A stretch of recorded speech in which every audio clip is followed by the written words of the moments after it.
Good morning or good afternoon, everyone. Thank you so much for joining us for this final feedback session for tasks 7 and 8 for the Arctic marine supply chain study for natural gas. And I'm speaking to you today and acknowledging with gratitude the traditional territory of the Squamish, Musqueam, and Tsleil-Waututh nations, also known as North Vancouver. And I'm part of Clear Seas Center for Responsible Marine Shipping, and we've been working together with the Canadian Vehicle Alliance for Natural Gas, represented here by Bruce Winchester. So I'll hand over to Bruce to do an introduction of himself, and then we'll just do a round of introductions, and it'd be great if everybody could say their name, their affiliation, and if you like something that you're hoping to get out of the meeting today to make sure we can address everybody's concerns and interests. All right, over to you, Bruce. Well, thanks, Megan. And thanks to the gang at and the group at Clear Seas for all their hard work. We are the primary organization responsible for this study. We have the able and capable assistance of Clear Seas. They've got specific things that they're doing for us, one of them being the material related to this chapter, or these two chapters, or two task teams. They also put together an excellent session back in January where we did sort of an earlier overview of the study. At this point, we've got the first 6 task teams done. We're down to these are the last 2 that we're working on, and they are directly relevant to benefits and impacts on Northern and Arctic communities, and also look at some potential implementation scenarios, which kind of build from some of the material that we discovered in the first 6 chapters. Our organization, CNGVA, is a group that is dedicated to helping fleets in the medium and heavy duty transportation sector find cost-effective and useful routes to get to lower emissions and long-term net zero outcomes. We promote a number of technologies and services from our members that can help fleets unlock different pathways to get to net zero and zero emissions outcomes. And this study dealing with Arctic LNG in the marine sector is one of 3. It's the last of 3 that we've done in the maritime sector. We've done previous studies on the West Coast and in Eastern Canada. And so, of course, this Northern Arctic study rounds that work out. We've been working away at this for about a decade, so a bit of the technology and a bit of the circumstances have evolved over time, and so have some of the yardsticks around what the emissions objectives are. We weren't talking about zero emissions 10 years ago. I can assure you, we are now. So the only other point I'll make is administrative.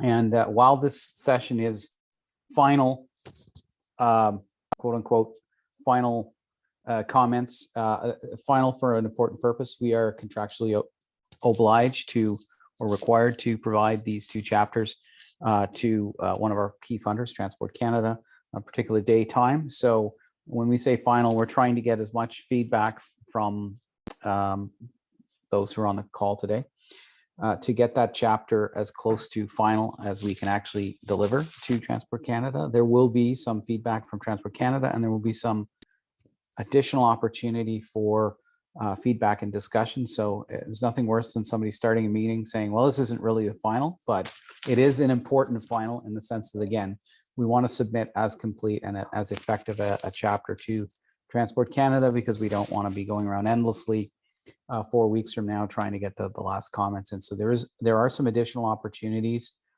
for feedback, so that if you've participating today and you feel like you wanted to talk about some more stuff with us, we can organize a one-on-one session, or you can do it through email, whatever you're most comfortable with and happy with doing.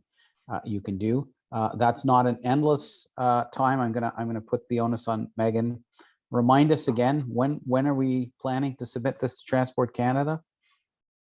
I'll go through a timeline when I'm presenting, right. and I guess I would also remind people that they'll have an opportunity to look at the draft text starting next week. But this session will be a presentation and discussion format, and then next week they can have another go looking at the actual text of the report. All right, so Paul will verify the time, but the point being, yes, we would ideally like your final words now, but we appreciate that it may take a couple more weeks to bring those in, and that's okay. And that's all I wanted to say. So maybe we'll go to Paul next, and then Paul, once you've done your introduction, hand over to another attendee, and we'll just go through everyone before we get into the presentation. I'm Paul Blumeiris with Clear Seas Center for Responsible Marine Shipping.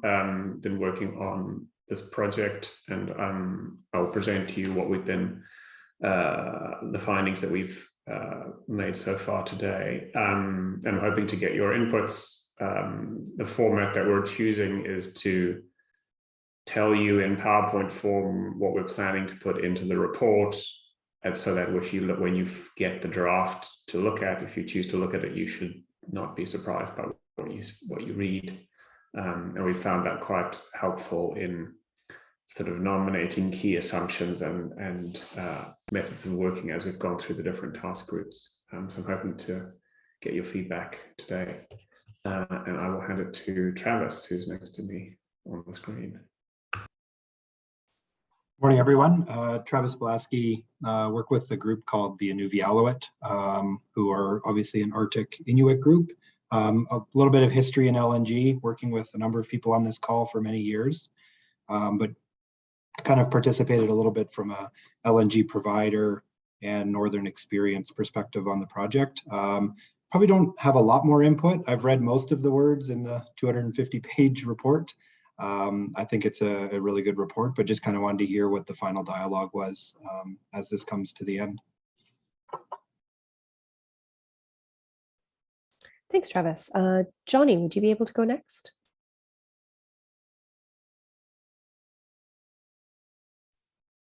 Yeah, thank you, Megan.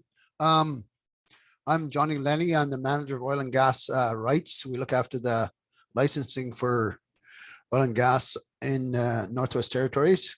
And I got this early. I got this at the day's notice last week. And I got our summer student to take notes at the first meeting. That's Danielle.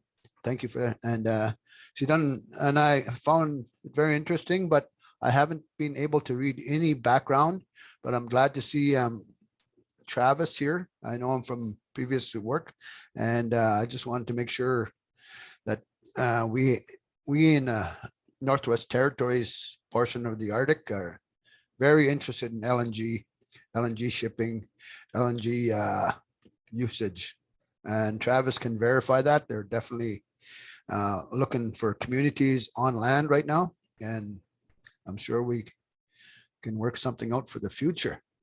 Thank you. Thank you, Johnny, and I'm so glad you're able to join us today. Let's go to Andrew next. Hi, everybody. I'm Andrew Dumbrell, just outside of Ottawa, and I support Inuit Circumpolar Council's shipping work in ICC Canada and ICC International, and mainly around their new provisional consultative status at the IMO. And there are a variety of climate and shipping transitions discussions happening there, as well as through the new Inuit Crown Partnership Committee. ICC has developed a shipping and IMO priority area, and there's ongoing work with Transport Canada on a work plan there, and so I'm involved in that, in developing that for ICC Canada. Thank you. Thank you so much, Andrew. Danielle, would you like to just, I know you were here last week, but we have a different group of people, so go ahead and introduce yourself, please.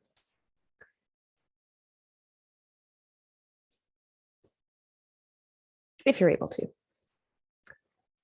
If not, we can move to somebody else.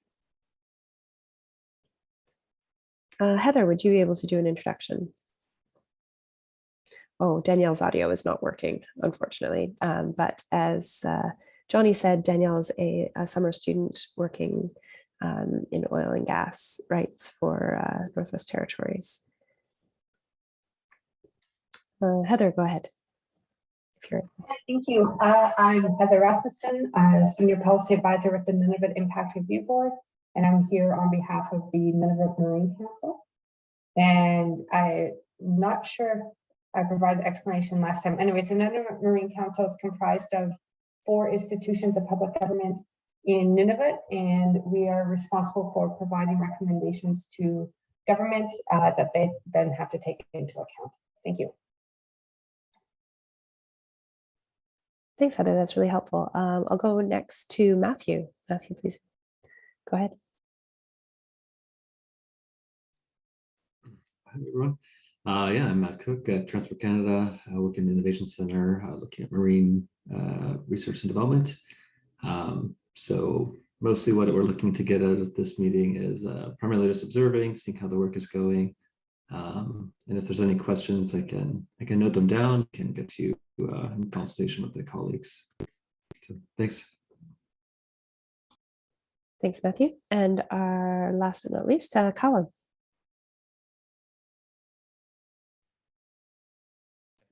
Morning, good afternoon, everyone. Callum McClure, I work with a company called CryoPeak. So we're involved in producing LNG from our terminal in Port Nelson, Northeast BC, and then we transport that to northern communities, industries, mining in the US and northern Canada. So interested in the use of LNG in further applications which may be of interest to our facility. Great, thank you for joining us today, Colin. Thanks all so much for being here, and we will now trend over to Paul, and Paul's going to share a few slides with us, and then I think we'll have lots of time for questions and discussion. So you'll have to enable it for me. Oh yes, and I'll just go ahead and make Paul a co-host so that he is actually able to share his screen, and then we will be able to carry on. And yeah, and I think we'll have lots of time for questions. So please make a note of anything that comes up for you, so we have can discuss that and answer, or take a note to answer it later if we can't answer it this time. Fantastic. Okay, so this is the second of the tasks 7 and 8 working group meetings. The focus today will be more on the task 8 than a task 7, but I know some of you weren't able to attend the first session, so we will review some of the content as well. The overall project objectives, as a reminder, up here on the screen. You heard Bruce say we're talking about the risks and benefits. I think one thing to keep in mind here is the approach that the team is taking is very much to say shipping in the Arctic is considering, and in some cases already changing, fuels. If they adopt LNG, the objective of the study is to elucidate the risks and benefits of that fuel switch, so that those that are making decisions or those that are advocating can have the facts at their fingertips to help understand the implications. So you can see there's some of the reasons why it might be of interest. I'm not going to go through them again. I think those of you that are familiar with the project will know the objectives. You also got a pretty good idea about the kinds of folks that have been participating or are participating in the working groups. You can see some of them listed on the screen, and you've met some of them in the working group today. Bruce mentioned the perspective sharing workshop. I'd encourage you to go back and take a look at that. It's in the link there that kind of summarized the first 2/3 of the project and provided some valuable inputs from different points of view and stakeholders. So all the different sections and presentations are there for you to take a look at on the website. And then the reminder of the project structure. So we are talking about tasks 7 and 8 here, so it's coming the final stretch. There is a report document circulated already which summarizes the reports from the first 6 tasks. And that looks at LNG as a fuel for ships, the technology readiness, the economics and environmental risks and benefits at a ship level, what the infrastructure might look like to provide fuel for those ships, and then some of the training and regulatory aspects in task 5 and 6. So last time we talked more about the task 7, which is the implementation scenarios. That looks at more at a holistic Arctic level. So it extrapolates the calculations done particularly in task 2 and 3 at an individual ship level and says, what would the impact be from a environmental and economic perspective be for all the ships that call on the Arctic, the Canadian Arctic, sorry, more specifically. So as I said last time, task 7 is really about quite a lot of numbers. So calculating the numbers and how, and the background and the fleet and the numbers of ships and the tons of fuel burned and the tons of pollutants.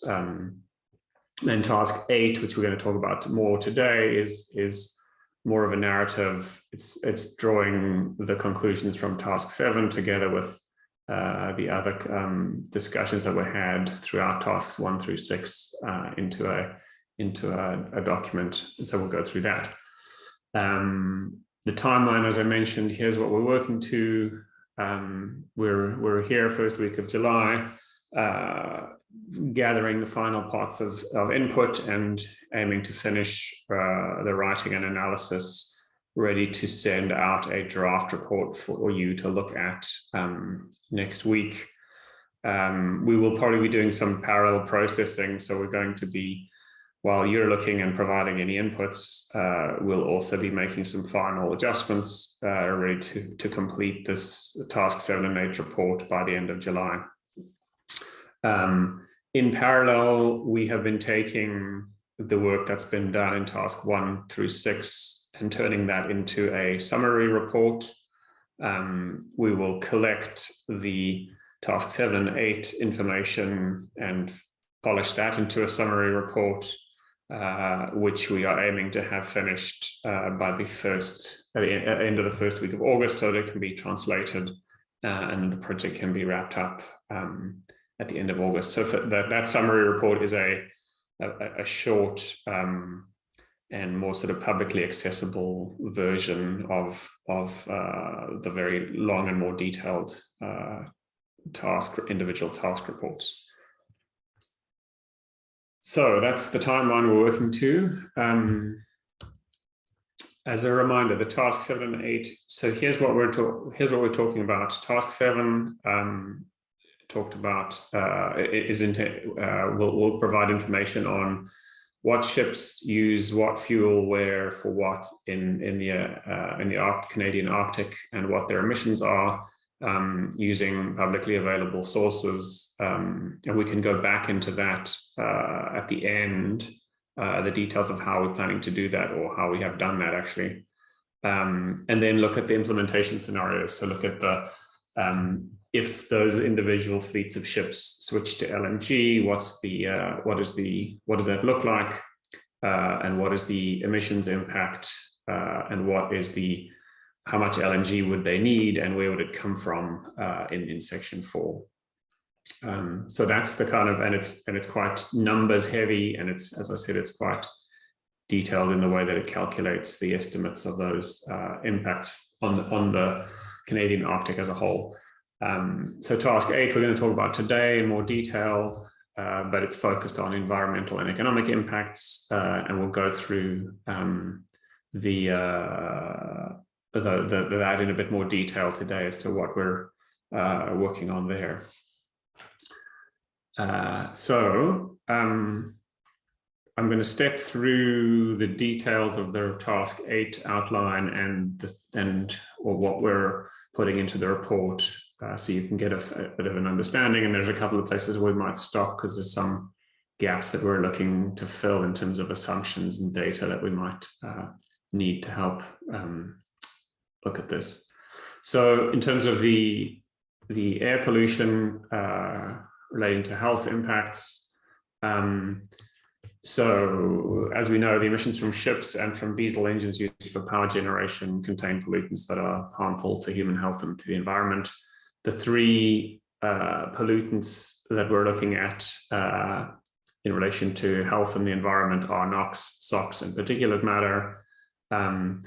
The discussion here will mirror what we had already talked about in task 3, which was the individual ship level calculations, but now we will use the results from task 7 to quantify that at a Canadian Arctic as a whole.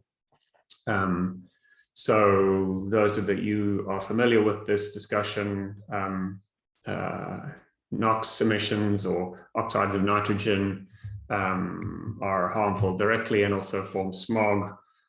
Here we saw that ships are already subject to tier 2 NOx limits, and so there was limited opportunity in terms of NOx emissions reduction. There is a small area where so-called low pressure dual fuel engines can take tier 2 engines and reach tier 3 standards. But these are also the engines with the high methane emissions that we'll see in the next slide. So the main focus of this project is obviously shipping emissions, but we have discussed in task 4 the emissions from the diesel used for power generation, and we will try to elucidate a little bit in terms of the emissions reduction opportunities should some of those generators be switched from diesel to natural gas. And the reason for this obviously is twofold, or threefold actually. One is that LNG, natural gas for these generators would have to be supplied by ship, so that makes it a maritime question. Secondly, some of the supply chain scenarios involved having LNG available for bunkering in region. So the task 4 scenario considered that some of that could be used for the supply of power generation. And then I'm trying to remember what the third one was. Yeah, those are the two main issues, the reasons why power generation is considered. So that's somewhere where there isn't original research conducted for this project, but the intention is to repeat some of the findings from the literature in terms of the benefits of NOx, but not only NOx, but also particulate matter from power generation from switching fuels. SOx emissions, I think we discussed this as part of the task 3 working group, but it will be repeated here again in the sense that sulfur emissions reduction, moving the implementation of the IMO 2020 standard has reduced the sulfur in fuel, which is responsible for SOx emissions from 2.5% to 0.5%. And we would have a discussion in here about the impact of the HFO ban and its likely impact on the reductions to further reductions to sulfur as ships switch, which in effect limits the benefit of LNG in the sense that these fossil fuels are already reducing SOx emissions, but we will discuss the further reduction that LNG might have if that's implemented. So those are the levels those are the discussion points around sulfur emissions, and then particulate matter, a similar structure there in the sense that particulate matter emissions are related to sulfur. So you already see some benefits from sulfur reductions, some further reductions as you reduce from to low sulfur distillate fuels. and then a further reduction as you put in place if ships begin to use LNG. As we discussed last time, the baselines that Environment and Climate Change Canada are using in the marine emissions inventory tool that we're using as the source for the Arctic level, Canadian Arctic level emissions, assume that the ships burn heavy fuel oil because it's based on the 2019 data set. So we're having to, in order to make sure we don't overstate the benefits of fuel switching, we're making sure that we step through from heavy fuel oil through to distillate through to LNG, and in a similar fashion that we did it at an individual ship level in task 3.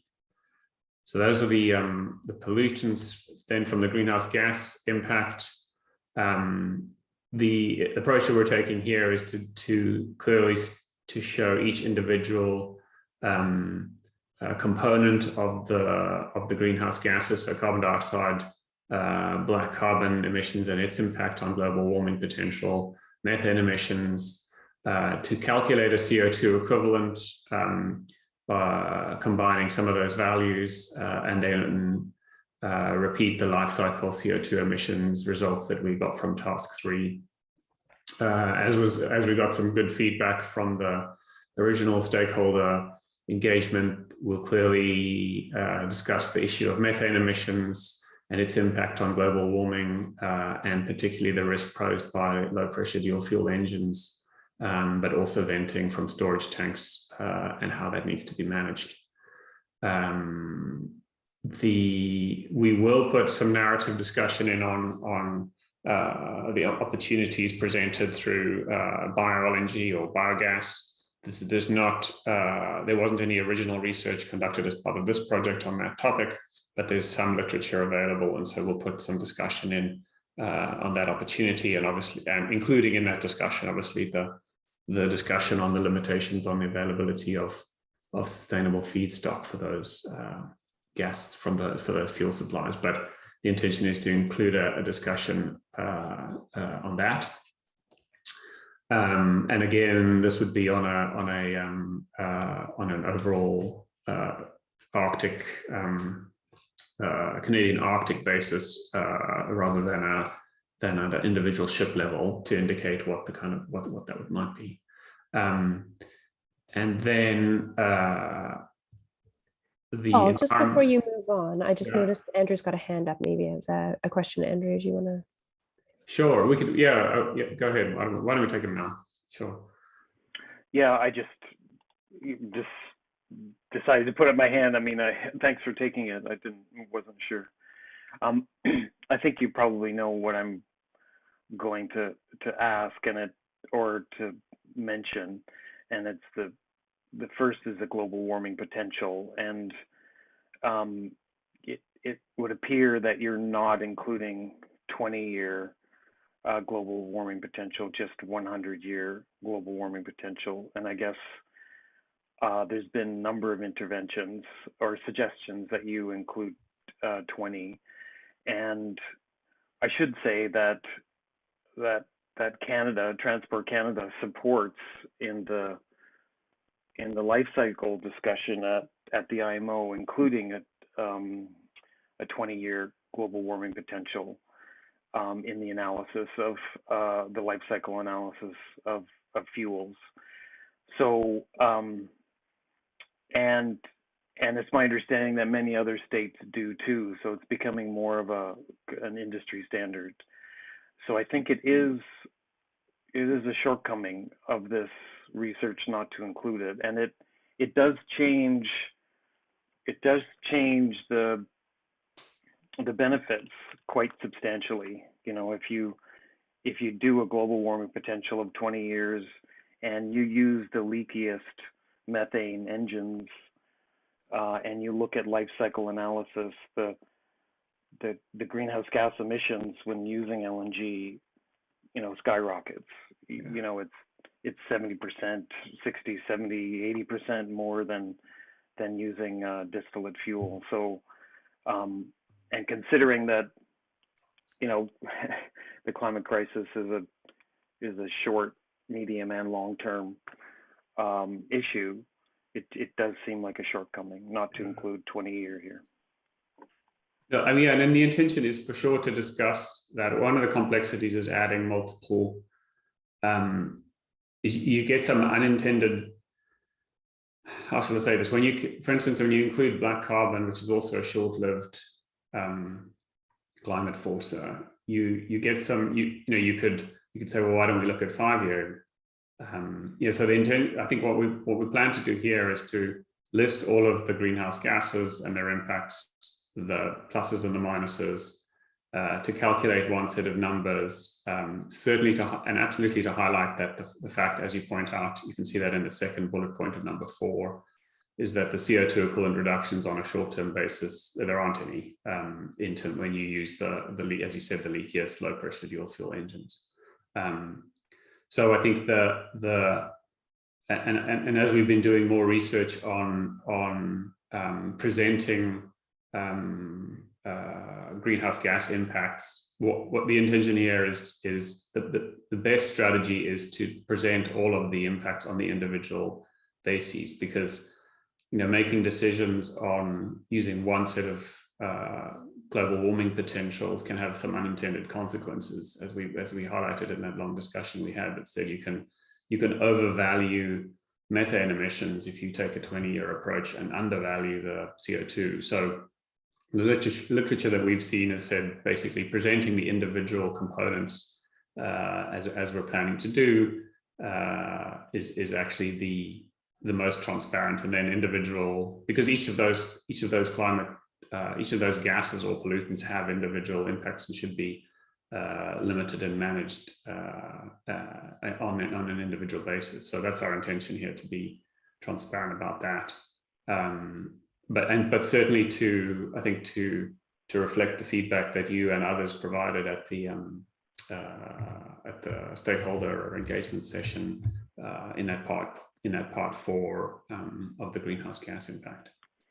I think the picture you're painting is quite rosy, and I think there's a real danger in that when the stakes are so high, especially in the amount of investment in infrastructure and how locked in and how long-term that infrastructure will be. I think there's a real danger there, and I think that's a weakness of this study. I mean, it sounds like that, and you're moving forward, but I think there'll be criticism around this study for that. Yeah, thank you. Chris, I see your hand is up, but what did you want to add anything, or should we carry on?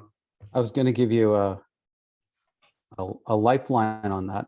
Just sort of state the overarching reason to stick with 100-year GWP is that is the basis in which countries report their emissions. And if we have to recalculate all the countries' emissions, we can get some very different results on the value of biogas used and RNG used. Yeah, I mean, that's you're right. So, that's one of those. Like yeah, and you refer to it as an unintended consequence, and so, and in fact, that's where that is why we have landed on that point. If and when that changes, that's a totally different conversation point, and I don't think that is going to change. That's my personal view, but we're also trying to write a study today that reflects what everyone is saying and everyone is using as a basis at the highest level. I recognize that there are plenty of people who will be critical of this. That's okay. The nice thing about the markets that we live in is that companies and jurisdictions are free to make the choices they think are the best ones based on the information that they have. And the point ultimately is to move forward with some approach at reducing emissions and making some improvements and having a plan to get to the long-term outcomes we want to get to. So happy to hear the criticisms later, but we made some deliberate decisions to keep the study manageable, and that's what we're doing, and that's why we've done it. And I'll look forward, not really, but I know there will be criticism of the study when it comes out, and we'll hash that out later. And so I think we've done what we can inside of the straitjacket that we decided to operate inside of. Yeah, and perhaps as an illustration of that, I think the CO2 equivalent data that we've got from the Marine Emissions Inventory tool that we're using to calculate, provided by Environment and Climate Change Canada, currently only does provide a CO2 equivalent on a 100-year basis. But the point is, you can calculate it, as global warming potentials change through the various IPCC report frameworks. I think they're making changes, for instance, to the global warming potential effectiveness of some of the short-lived climate change forces. That those need to be updated. So fixing your hitching your wagon to a particular CO2 equivalent calculation at any one time is also kind of short-lived. Anyway, we'll carry on. There is a discussion in Task 8 on oil spill risk reduction. There was quite a detailed discussion on that on Task 3. We will expand on that a little bit on the risk reduction due to the HFO ban, including the discussion, a repetition of the discussion on its limitations and the continued presence of the risk from persistent oil in the form of heavy fuel oil. Also, an expansion on the discussion of the risks presented by diesel fuel spills. So obviously, as you reduce the risk from persistent oil by getting rid of heavy fuel oil, you still have the risk of diesel spills. And then also a repetition from Task 3 of the risk reduction from using LNG as a fuel in relation to persistent oils and diesel spills. So that's relatively straightforward and probably quite well understood. I think there's nothing new in that. So then in the economic impacts, the intention here is to provide some numbers to give a feeling for the size of investments that would be made or would need to be made or are going to be made. I guess to thinking about Andrew's point about the kind of the investment about relating to lock-ins, or this will give some numbers to those discussions. So from the goods transportation cost perspective, there's already quite a lot of discussion out there, and our intention is simply to repeat that in terms of around the implementation of the HFO ban and the potential increase in costs in relation to the annual sea lift. We don't intend to do detailed economic modeling. Others have done that. The intention is purely to remark about the fact that others have calculated the potential cost in terms of increase on the cost of conducting the sea lift and the dollars per sea lift or the dollars per household. And our intention is merely to highlight that and look at as a way of kind of quantifying that potential economic impact.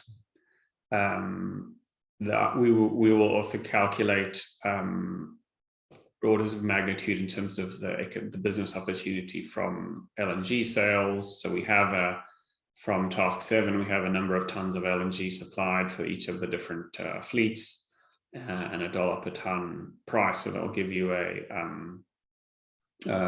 value for the business, if you like, of LNG fuel sales in those different regions. The infrastructure investment, just to give people some numbers. So we'll try to, I think last time we talked about the size of the LNG plant that would need to be there to supply the domestic fleet. It would need to be in Quebec. So there is plenty of public literature about the investment required for that. Similarly, for an LNG jetty and LNG bunkering facilities. There's good examples from British Columbia and the Fortisby Sea to understand the kind of magnitude of that investment. And then any kind of storage of LNG in a region. Task 4, which was the supply chain scenarios, provides some guidance there. And then the supply chain, the LNG carrier, the economics of building one of those are provided from task 2. Then just to give people rough orders of magnitude in terms of the conversion and construction costs, simply we now have the size of the fleet from task 7, and we have the costs from task 2, so it's a matter of multiplying the two numbers together to give you a size of the investment in new equipment that is going to be made if these fleet operators switch to LNG. And then we intended to provide a little bit of comparison. We've calculated a landed cost of LNG in task 4 to try and compare that to wholesale prices of diesel in the north to understand what the impact could be on electricity cost. Andrew, I see your hand is up again. Is there any scenario? Is there any scenario that will, that'll compel ship owners to retrofit? It just seems wildly, too expensive. I mean, to do that. I don't know if anyone's really doing it or plans to do it. Is your research saying that actually, yes, it's feasible and it's cost effective and there'll be major, uptake of retrofits? I think when in the task 2, the payback periods on retrofitting were not particularly attractive, particularly of bulk carriers. So I think the 2 retrofit scenarios that were looked at was retrofitting a bulk carrier or retrofitting one of these long-lived ice-breaking bulk carriers, and using the assumptions that were put into the task 2, the paybacks were the worst. The replacement cycle on Arctic sea lift ships is quite a lot shorter, and so I think so in answer to your question, retrofitting doesn't look great currently for the types of ships that certainly the bulk carriers that we looked at. I think it is true that retrofits in other ship classes do look more attractive. So if you look at container ships in particular, but obviously that's not a segment that we're looking at in this study. So the uptake of LNG as a marine fuel would really be for new builds, and then the ship life is generally 25, 30 years. So you're looking at, new builds coming online and then, lasting that long with LNG, with LNG as a marine fuel. Yeah, I mean, I think a realistic scenario would be, for instance, I think mining companies looking to get ore out of the Arctic, faced with the HFO ban, will probably look to charter LNG fueled bulk carriers in preference to burning distillate fuel across the Atlantic, for instance. So I think that's something that there's only, at the moment, isn't a great demand for LNG fueled bulk carriers. There's a lot more demand for LNG fueled container ships, but I think that could probably stimulate that. That's something we really need to look at. I suspect that's one scenario that could develop. And I think this, the sea lift, the domestic fleet, the tankers and the general cargo ships that carry there's already some uptake of LNG in that fleet. Somewhat concerningly, as you point out, using the leakiest engine types, but there's again, that the economics for that are probably quite attractive to those fleet operators because of volatility in oil prices, but somewhat good stable domestic natural gas prices probably makes that quite attractive as they move to replace those tankers and those general cargo ships. Yeah, that's, I guess, the container vessels, aren't a reality in the Arctic, and it makes the most sense, I guess, what you're saying. LNG makes the most sense in that scenario. So I guess that's interesting. And for, when you look at the cost of goods, for NIAS to purchase a new LNG ship, that whole kind of cost structure is I guess hard to factor in, because you make this the LNG would eliminate the increase cost in sea lift and per household. That's quite a eye-popping statement. For that to actually play out is what it sounds like you've done some scenarios around that. So it'll be interesting to see exactly how, the devil in the details there. Yeah, I mean, I think that this, and I don't want to make it more, we haven't done any more calculation than basically look at the price of the price of LNG compared to heavy fuel oil compared to distillate fuel, and the three. Now, in order to realize that, you've got to make the investments that you see down below. So you've got to buy a more expensive ship, and you've got to provide fuel for it. So there's no magic. I mean, you in order to get that, you've got to, in order to return to that cheap available goods supply into the Arctic, you've got to make some investment. Right, and I guess I guess in the study there are these seemingly misleading statements like that. I would say that that's somewhat misleading, because it's not a either or kind of. So yeah, it just has to be qualified. Hopefully in the final report that's obvious and qualified, if I can use those words. So that's good. Thanks.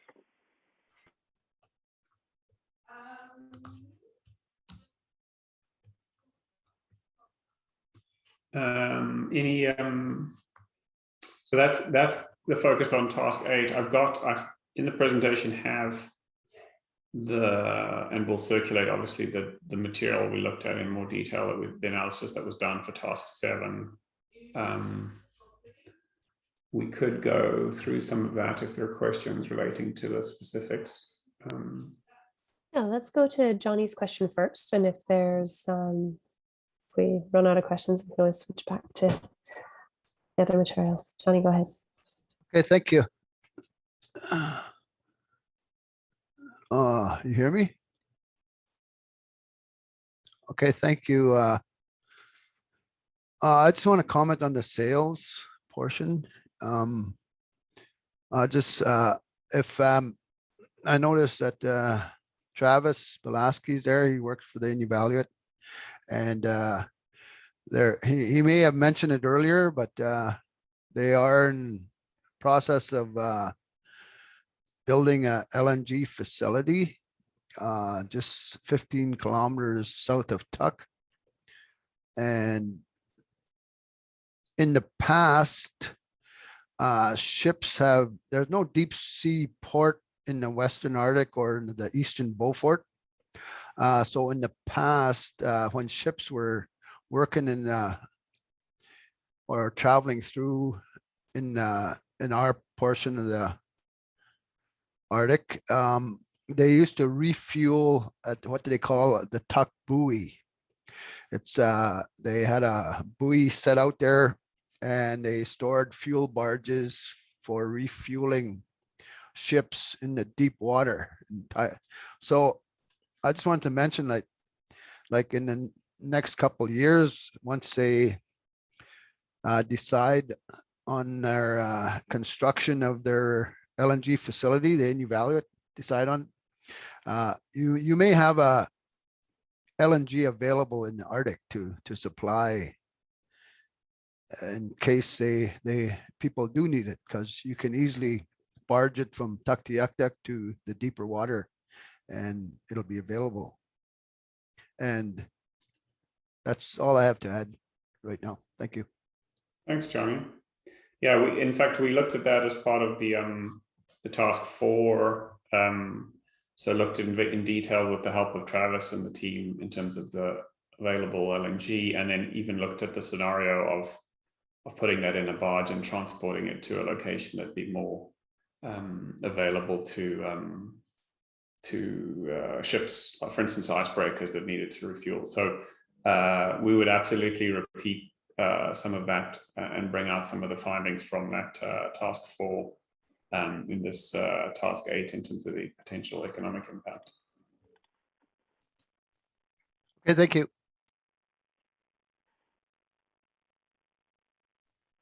Go ahead, Andrew. Johnny, that's really interesting to hear. Is there barge to ship LNG refueling happening? Is there an example of that anywhere? Or have you seen that? It's probably rare. Or over in China, over in other parts of the world, like small scale LNG shipping transport is common, like from a deep water facility to a shallow water facility. It's increasingly becoming more common.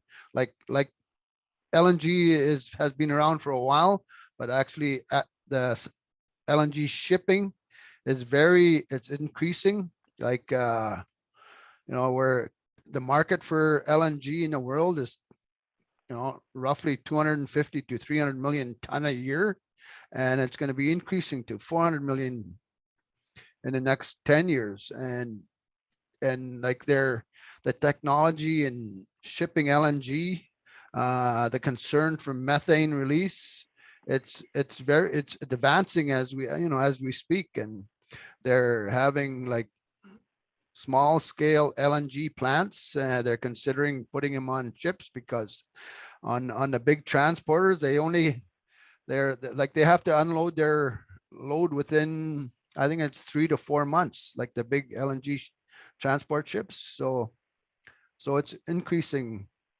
The technology is really increasing, and like you're asking about the methane release before, like the technologies to contain that, and it's a problem with natural gas production, and methane release is a big thing of it. So they're trying to address that. Thank you. Yeah, that's a great point. And I guess we've got Callum's on the line. Actually, he's quite an expert on, but it didn't answer you on barge transfer. But in simple terms, I think barges are how ships are refueled generally, and how most large LNG ships are refueled today. North America is a bit of an exception in terms of its truck to ship bunkering strategy. In Europe and the rest of the world, barges are preferred. I mean, you see that for larger ships. It's interesting. The indications are that it gives you many more opportunities for vapor and vent management than simple truck to ship options, because you've got more infrastructure on board. So you've got opportunities to burn boil off gas, or even in larger places to reliquefy. So I think it's if you were going, if for instance, one of the fleet operators, at the moment, you see the situation where Transport des Gagnés for the Petronav ships are using truck to ship bunkering, because there's no fixed infrastructure in Quebec for them at the moment. I think the indications are probably that managing the methane venting from that process is much harder than it would be if they had a barge, or even better still, some fixed infrastructure like a jetty. So yeah, barges are pretty common, and would be something that you see that now on the Pacific coast here, that as larger ships that that are calling for LNG fuel call on Canada's Pacific coast. I think C-SPAN has ordered an LNG barge that would work with, and I think that some of the ferries that use LNG would prefer that refueling method if it were available, but it wasn't, so they opted for the truck to ship or the truck on ship strategy that they've implemented. I guess it sounds like in North America it's not happening, but internationally it is quite a bit. So that's good to understand Yeah, that. and I don't know whether Callum, you wanted to add any more to that discussion on ship bunkering. If you're on the line.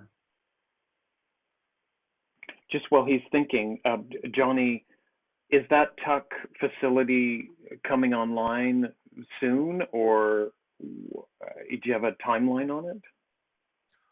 I would leave that to Travis to answer. I just reading what they got available, and they're looking at as early as 2024. But Travis can confirm that if he can.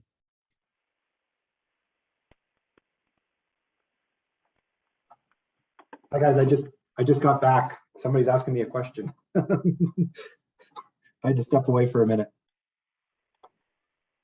Travis, I think the question was, when do you anticipate your facility being operational?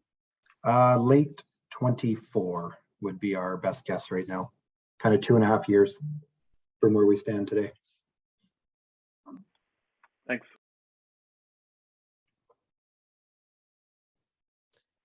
And Travis, Johnny also mentioned the possibility of using LNG from that facility and barging for the purpose of ship refueling, just if there's anything you wanted to add on that point, if there's anything in your current plans. Right now, just from a trying to stay focused on a regulatory perspective, we've been very clear in that it was for the communities. That being said, there's additional capacity of all fuels from the facility that could be used for other purposes. But we've been careful to ring fence the regulatory in the first phase of this project. So we've talked about just community heat and power, but there's LNG available there. So by all means, it could be used for other purposes.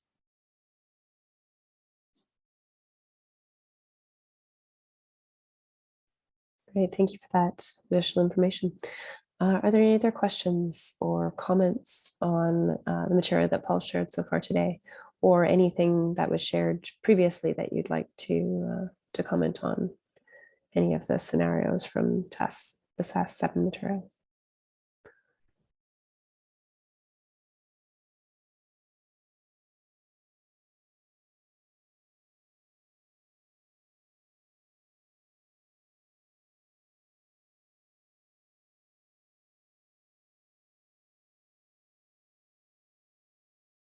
Megan, what do you think? We could share the recording from last time, or I could just redo it. Yeah, we could share the recording from last time, or we could just go through the slides. I could give some highlights, and then and those that want to hear, if they're interested, could listen in more detail. Yeah. And I was going to suggest highlights and make the video available for those who want to go into more detail. And of course, there remain opportunities to send email and other types of questions as they come to mind. And if you happen to be talking to somebody who's interested in this topic, but we didn't capture them in some way already, you can let them know to reach out to us, and we can try to schedule a one-on-one meeting to capture any additional feedback. And as Paul said as well, we're going to be sending out the draft report for direct comments on material that's contained within. So that's another chance and opportunity to share feedback. Okay, I'll give you the highlights of what we plan, what we actually have done in terms of calculating the impacts. Paul's notes. Yeah. So the key, as I said before, the task 7, this is all in task 7. So the intention here is to we've done calculations for individual ships the intention is to try and reflect what does this mean for the region of Canada's Arctic as a whole, both in terms of emissions, in terms of fuel use, and also in terms of how many ships are impacted by and are responsible for this. So 2 key pieces of information. One is this marine emissions inventory tool. It's something that Environment and Climate Change Canada provides. I'm going to use that as the basis. It actually lines up quite nicely with the case examples that we did in the earlier tasks. So it basically takes all the ship traffic, it assigns an emissions factor to those ships. So it says how many, for every mile that a ship travels of a certain type, how much of each kinds of pollution does it put out. And so you can get some quite good numbers. And so we've pulled a full an extract from that. It allows you to download it, and so you can download all the data. You can calculate CO2 emissions. You can calculate all the other emissions. So that's what we've done. You can see here Arctic shipping. We've calculated the size of Arctic shipping in the region. It's relatively small overall, but nevertheless, it's comparable in size to, for instance, the emissions from shipping in the Great Lakes or in the St. Lawrence, which is actually quite, okay, so it's half at that size, but it's still in the same order of magnitude. So it's actually an important contribution to Canada's CO2 emissions. And we've done some other calculations to give some scale there on this slide, and we'll include those in the report. You can take the raw data and process it. You can see which kinds of ships are responsible for the largest portions of the emissions. The bulk carriers, those are the ships carrying ore from mines primarily. Then the general cargo and the tankers doing the sea lift to the communities are the next ones on the list. You've got icebreaking bulk carriers, those specialist FedNav ships that call on mines, and then you've got fishing vessels, which we didn't study, and icebreakers next in the list there in terms of, and they're obviously supporting those general cargo and tanker ships. So there's quite a nice matchup between the ships that are responsible for the emissions and the case studies that we did, which confirms, which is good, because that's why we selected the case studies. You can see the red numbers there in the right-hand side. So that's what we'll be using to kind of quantify the impact, both from a greenhouse gas perspective and from a other air pollutant perspective. The other data source is how many ships are responsible for those emissions. So we got some good data from the University of Ottawa Environment, Society and Policy Group, who've published widely on shipping. And so you can see that these are the unique numbers of ships that call on the region each year that are responsible for the emissions that we just looked at. So again, bulk carriers, fishing vessels, general cargo, and then the government and icebreakers, passenger ships, that's cruise ships, pleasure craft, and then the tanker ships. So you can see a relatively small number of ships are responsible for that, because they make multiple trips into the region in any one season. So these are the numbers that we would look at to calculate kind of investment numbers and fuel consumption per ship numbers. And again, there's quite a nice little bit of manipulation required, but quite a good crossover with the case examples.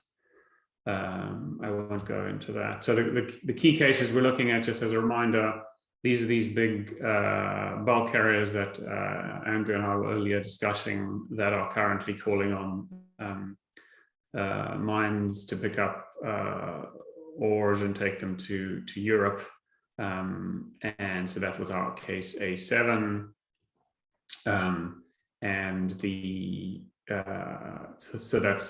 So we have data on that. We have its emissions profile for the time that it spends in Canadian waters. So obviously, for the voyage, for the purposes of the task 7, we're looking at the impact on Canadian emissions. Obviously, there's a bigger impact as well for the time the ship spends crossing the Atlantic, but there's 35 out of these ones responsible for that. And we know what the scenarios are in terms of investment and emissions impact if they switch fuels.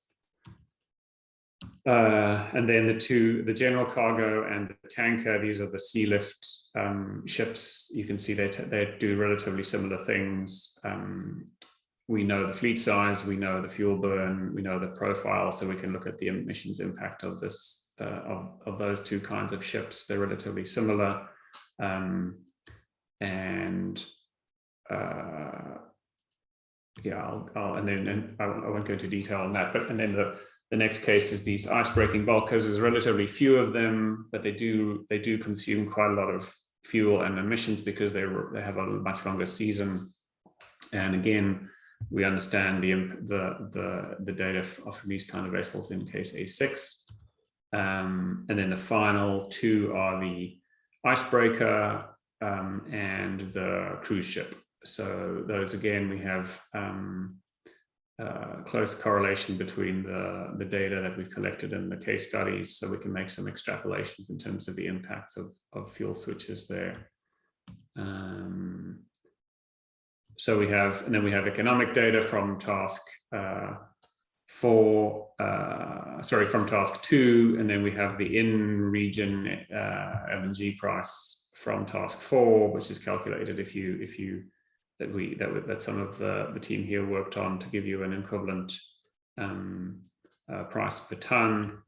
And then we've recalculated the payback period. So I guess, the energy costs and payback periods. So I think Andrew asked a question before about the payback periods for conversions are pretty unattractive. The payback periods for new constructions are relatively more attractive. Obviously, that was with oil prices the way they were a year ago. Obviously, that's a very different picture if you're looking at $120 a barrel oil.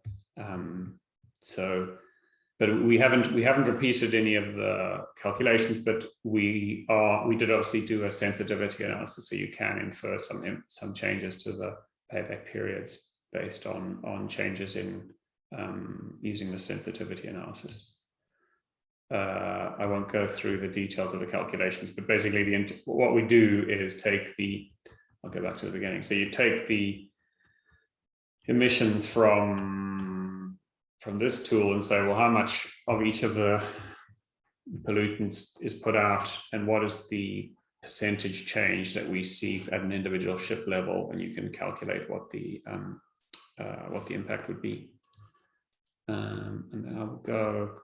So all of this, we'll circulate this again in this package, but I will just remind you what's going to go in there. So as a quick summary, we'll say how much fuel is used for Arctic shipping and what emissions, what are the implementation scenarios? So what fleets are considering switching.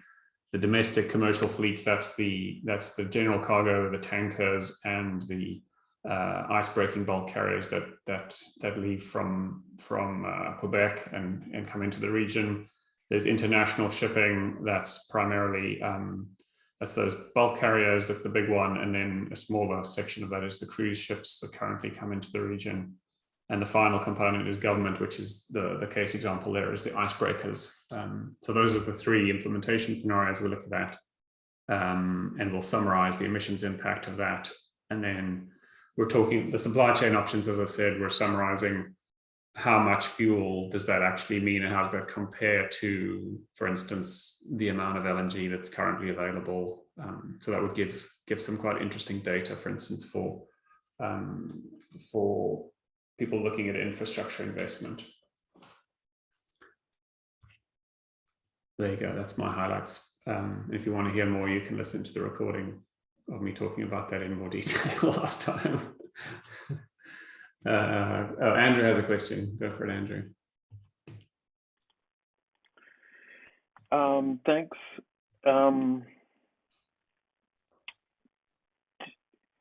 I guess you don't talk about any implications on an emission control area in the Arctic if one was adopted. There's no mention of that in the report. I'm not saying you should necessarily. I'm just wondering if if you've made any comment on that. Yeah, well, you're in a better position to tell us. I think our initial assumption was that that an HFO ban is basically will have the same effect as imposing and possibly will be a far more impactful, although in the sense that it will ban not only the consumption but the carriage. So, but the net effect is very similar in the sense that you're using distillate fuels. The risk, as I understand it, and I haven't, and we haven't done further research on it, but perhaps you have,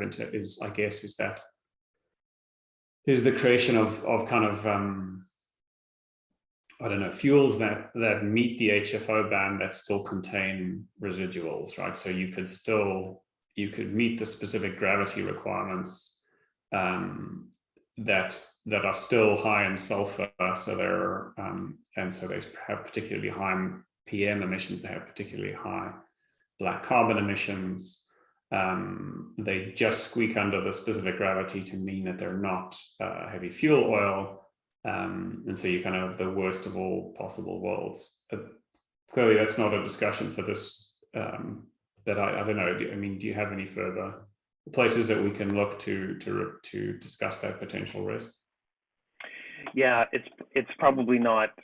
Yeah, now's not the time. But you've articulated it well, Paul, about some of the dangers there, and I think that's some of the rationale behind an emission control area is that you need a basket of tools rather than just one HFO ban tool. You need to ban scrubbers.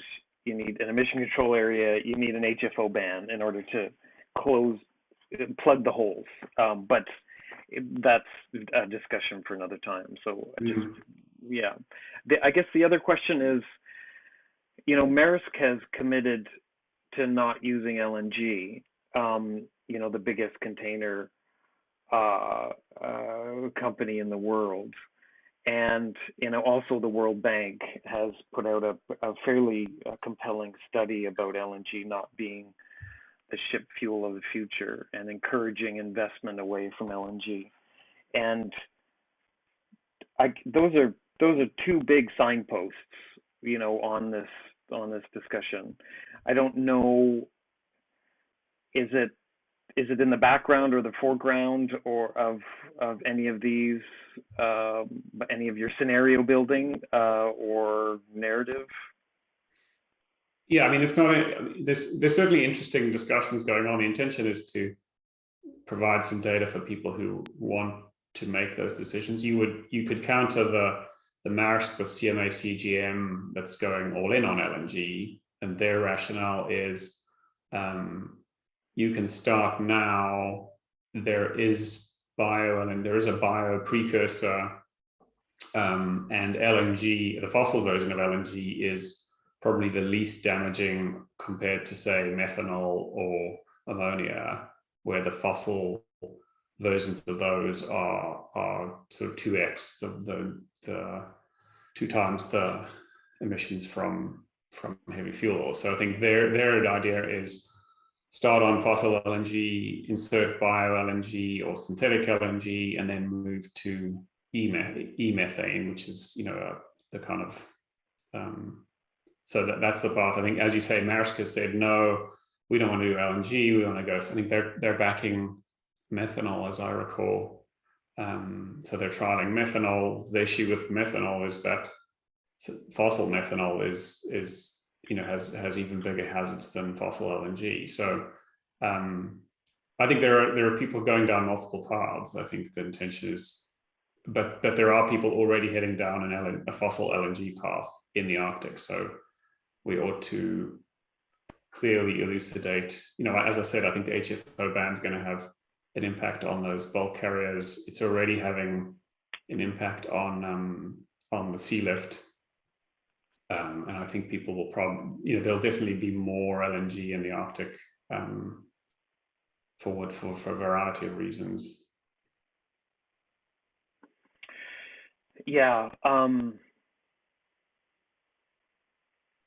Yeah, I think you've articulated the conundrum well there. I mean, with the biggest, largest container ship moving away from it, you could, that sends quite a signal about future investments and stranded assets related to LNG.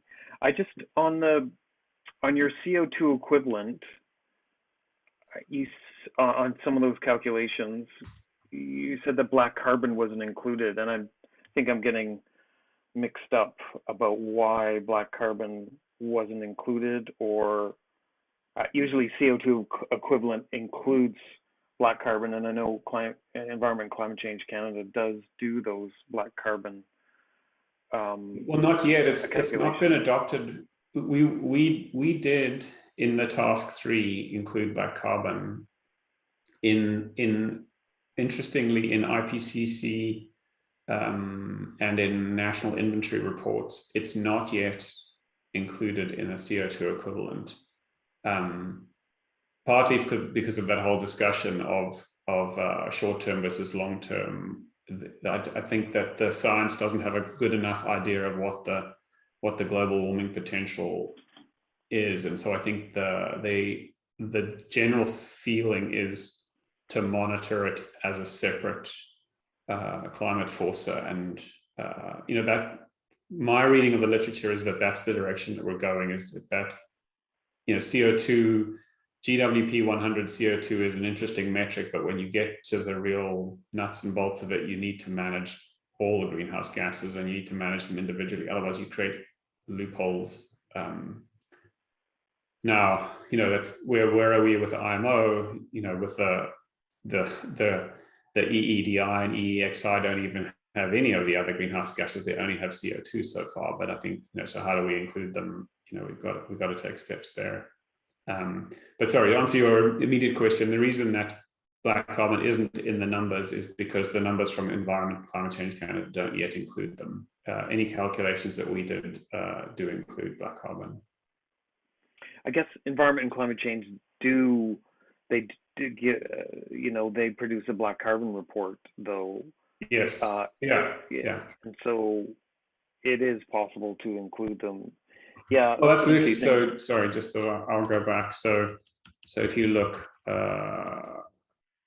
this MEIT, which is an environment, this produces a black carbon. You can extract black carbon from the BC black carbon, so you can get a number from Environment and Climate Change. I think I did look. The assumptions are very conservative, though. I think that they're quite, in terms of the percentage of particulate that comes as black carbon that is used in this model are a little bit on the low side in terms of kind of generally accepted numbers, from what I can tell. But then when they calculate this CO2 equivalent number here that's spat out, it doesn't include black carbon. So it only includes CO2, methane into its calculation. But the great thing is you have all the numbers, you can recalculate it. So you could recalculate it including black carbon. You can recalculate it at 20 years, you can recalculate it at 5 years, you can do whatever you want to do. But it's just that the CO2 equivalent number from ECCC currently doesn't include it. And I'm 99% certain that all the numbers reported as part of the national inventory reports through Paris do not include it in CO2 equivalent calculations either. Just because I think, and the main argument is because the uncertainty is so high in terms of the science behind what the converting something that has such a different mechanism than the other greenhouse gases into a global warming potential, I think gives scientists a big problem, as from what I've read. Yeah, I think I disagree with you on the uncertainty. I think many studies have quantified it. I think our government quantifies it. I think there are, especially in the Arctic, with its impacts on sea ice and snow and local warming, any discussion about pollutants and emissions and climate implications can and should include an analysis of it. So I think you could include it if you wanted to. I understand it's good to hear your rationale about why you didn't. No, I mean, sorry, we should say we definitely are including it. I think that the asterisk that you're looking at is the numbers. Sorry, these numbers. Right. Yeah. These CO2 equivalent emissions from ECCC, which we're repeating, Right.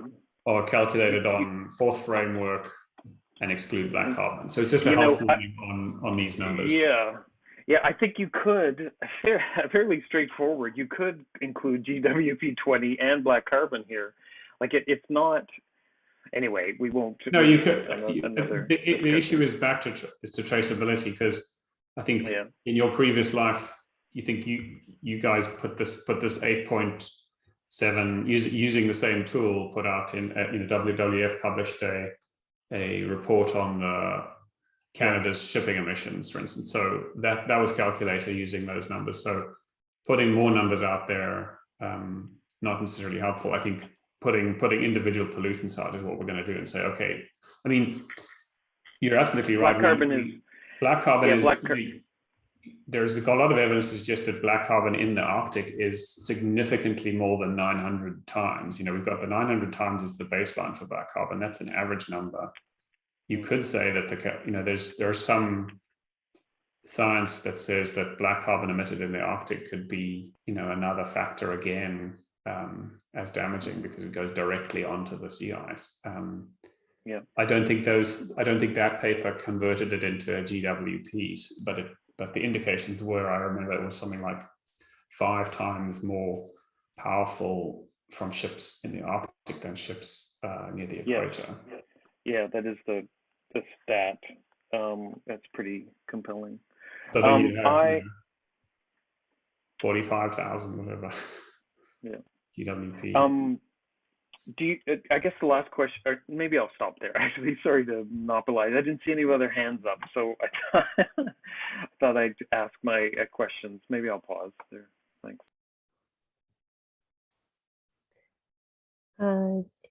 Danielle or Heather or Travis, did you have any questions that you'd want to raise before we wrap up today?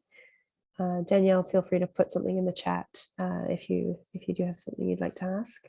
And also any questions that come up later, please feel free to contact us. I'll put my email in the chat as well, and then you can always reach out if something occurs to you later. And as Paul mentioned before, we'll be sending out the draft report looking for people's comments and feedback on that content. And I will send around the slides and recording from today if anybody wants to reflect back on anything they heard today so far. And the link to the January workshop is in the chat if you wanted to go and look at that, or it's on the CLARSI's website as well. Last call for questions, but I think it was great to hear from those questions today. And thank you so much, Paul, for providing an overview of the work done to date. And I think we're looking forward to the draft version of the report. So am I. All right. So with that, I think we'll wrap it up. Thanks so much for joining us today, and we'll continue the conversation as we work towards the finalization of these last 2 tasks. Thank you. Thanks all. Have a great day. Thanks everyone for participating in your questions. Bye. Thank you.